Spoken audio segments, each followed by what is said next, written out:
अनव्या। हे पुष्पन् सतस्य मुखम हिरण्मयेन पात्रेण अपिहितं वर्तते तत् सत्यधर्माय मह्यम दृष्टिये अपावृणु। है ना, पढ़ लिए कि हे पुष्पन मतलब सूर्य, हे सूर्य सतस्य मुख हृदय, ये सुनहरे रंग पात्र से जो हमारे मुंह ढके हुए हैं उससे हमें उजागर कीजिए, और तत्व सत्य धर्मा दृष्टि अपवंत, और सत्य धर्म की ज्ञान दीजिए, उससे हमें जो सुनहरे रंग से हमारे चेहरे ढके हुए हैं उसको हे सूर्य इसे हटाइए।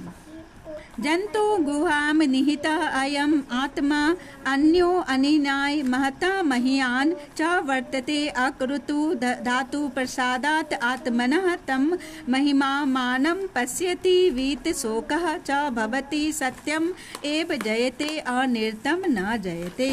है ना, सत्य की जीत होती है, झूठ की नहीं होती है।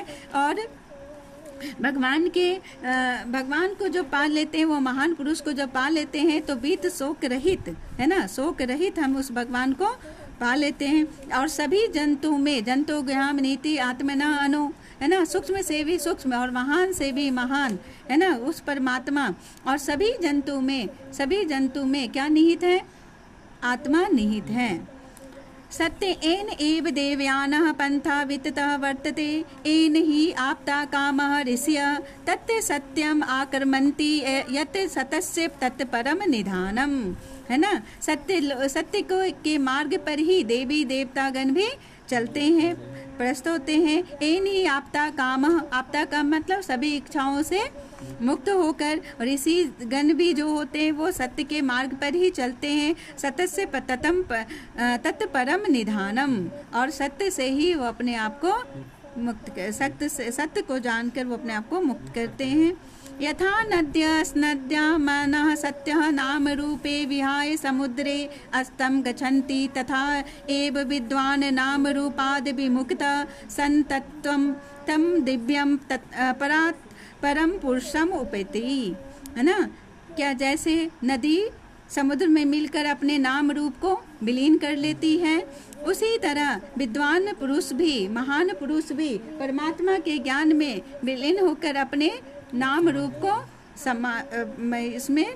समा देते हैं और एक समान हो जाते हैं, वो पुरुष महान हो जाते हैं।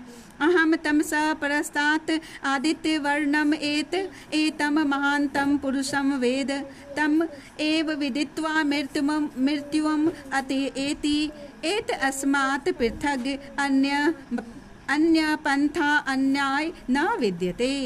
है ना, अहम तमसा परस्तात्, हम लोगों को सभी तम एव विदित्वा मृत्युम अत्यति, हम सभी जानते हैं कि मृत्यु एक दिन निश्चित है ना।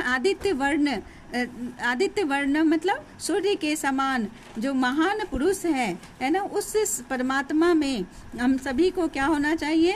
सत्य मार्ग को अपनाकर परम पुरुष परमात्मा के ज्ञान को जानना चाहिए, क्योंकि इसके अलावा और कोई उपाय नहीं है, क्योंकि मृत्यु तो एक दिन निश्चित है, सभी की मृत्यु एक दिन निश्चित है।